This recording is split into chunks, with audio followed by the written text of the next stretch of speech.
पूरे भारत में नवरात्रि का त्यौहार बेहद खास माना जाता है। इस समय शक्ति के नवरूपों की उपासना की जाती है। रात्रि शब्द सिद्धि का प्रतीक है। भारत के प्राचीन ऋषि मुनियों ने रात्रि को दिन की अपेक्षा अधिक महत्व दिया है। इसलिए दीपावली, होलिका, शिवरात्रि और नवरात्र आदि उत्सवों को रात में ही मनाने की परंपरा है। नवरात्रों में लोग अपनी आध्यात्मिक और मानसिक शक्ति संचय करने के लिए अनेक प्रकार के व्रत, यज्ञ, पूजन, भजन और योग साधना करते हैं। रात्रि में प्रकृति के बहुत सारे अवरोध समाप्त हो जाते हैं। आधुनिक विज्ञान भी इस बात से सहमत है। हमारे ऋषि मुनि आज से कितने ही हजारों वर्ष पूर्व ही प्रकृति के इन वैज्ञानिक रहस्यों को जान चुके हैं। दुनिया में सारी शक्ति नारी या स्त्री स्वरूप के पास ही है। इसलिए नवरात्रि में देवी की उपासना ही की जाती है और देवी शक्ति का एक स्वरूप कहलाती है। इसलिए इसे शक्ति नवरात्रि भी कहा जाता है। इस बार शारदीय नवरात्रों की शुरुआत 15 अक्टूबर से होने जा रही है और समापन 24 अक्टूबर को होगा। शारदीय नवरात्रि के पहले दिन कलश स्थापना की जाती है। एक मान्यता के अनुसार कलश को भगवान विष्णु का प्रतिरूप माना गया है, इसलिए सबसे पहले कलश का पूजन किया जाता है। इस साल माँ दुर्गा हाथी पर सवार होकर आएंगी।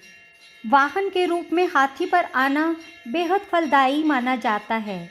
मान्यता है कि नवरात्र पर्व में माँ आदिशक्ति के 9 सिद्ध स्वरूपों की आराधना करने से सभी दुख दर्द दूर हो जाते हैं और माँ का मनोवांछित इच्छा पूर्ति का आशीर्वाद मिलता है।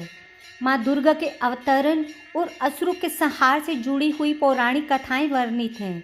पौराणिक कथा के अनुसार भगवान ब्रह्मा ने महिषासुर को उसके प्रति समर्पण की वजह से अमर होने यानी कभी न मरने का वरदान दिया था।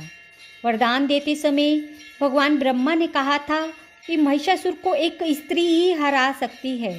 वहीं महिषासुर अभिमान में था कि एक स्त्री उसे कैसे मार सकती है और इसलिए वह भगवान ब्रह्मा के वरदान से बहुत खुश था। इसी वजह से महिषासुर पृथ्वीलोक पर तबाही मचाने लगा। महिषासुर के संहार के लिए भगवान ब्रह्मा, विष्णु और शिव तीनों ने मिलकर देवी दुर्गा को बनाया और उन्हें कई हथियार दिए। माँ दुर्गा ने महिषासुर का संहार करने के लिए उसके साथ युद्ध किया। माता ने महिषासुर से 10 दिनों तक युद्ध किया। युद्ध के दौरान महिषासुर माता को भ्रमित करने के लिए बार बार रूप बदल लेता था। जब वह भैंसे के रूप में था, माँ दुर्गा ने उसे हरा दिया। यही वजह है कि नवरात्रि में 9 दिनों तक माँ के अलग अलग रूपों में पूजा की जाती है। माँ दुर्गा का महिषासुर के साथ युद्ध आश्विन के महीने में 9 दिनों तक युद्ध किया और 10वें दिन उसका वध किया। यही वजह है कि 9 दिनों को शक्ति की आराधना के लिए समर्पित किया जाता है। आश्विन महीने से शरद ऋतु की शुरुआत होती है, इसलिए इसे शारदीय नवरात्रि भी कहा जाता है। प्रेम से बोलिए जय माता दी।